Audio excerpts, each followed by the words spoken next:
আজকে আমরা ইউটিউবের নতুন আপডেট সম্পর্কে কিছু তথ্য জেনে নেই। ভক্ত ও দর্শকদের সঙ্গে নির্মাতার বন্ধন বাড়াতে এবং পরস্পরের মধ্যে দ্বিমুখী যোগাযোগ তৈরি করতে কমিউনিটিজ নামে নতুন একটি সুবিধা চালু করেছে ভিডিও দেখার ওয়েবসাইট ইউটিউব। গত বুধবার মেড অন ইউটিউব অনুষ্ঠানে এই সুবিধার কথা ঘোষণা দেওয়া হয়।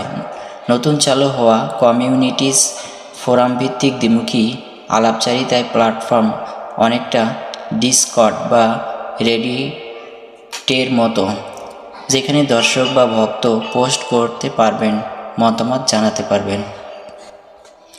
ইউটিউবে ইতিমধ্যে কমিউনিটি নামে আলাদা একটি সুবিধা রয়েছে। এই কমিউনিটি ও কমিউনিটিস আলাদা 2016 সালে ইউটিউবে কমিউনিটি চালু করা হয়, যেখানে নির্মাতা লেখা বা ছবি দর্শকদের জন্য দিতে পারেন।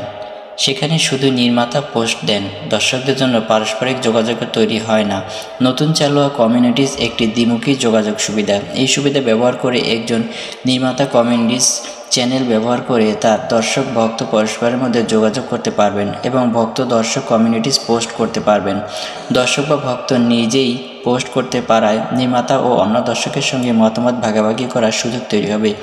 এখন দর্শক বা ভক্তরা শুধু মন্তব্য করে নিজের মতামত জানাতে পারেন। ইউটিউব বলছে, কমিউনিটিস এমন একটি জায়গা যেখানে নির্মাতা এবং ভক্তরা মিলিত হতে পারবেন, তাদের মধ্যে বন্ধন আরও দৃঢ় হবে।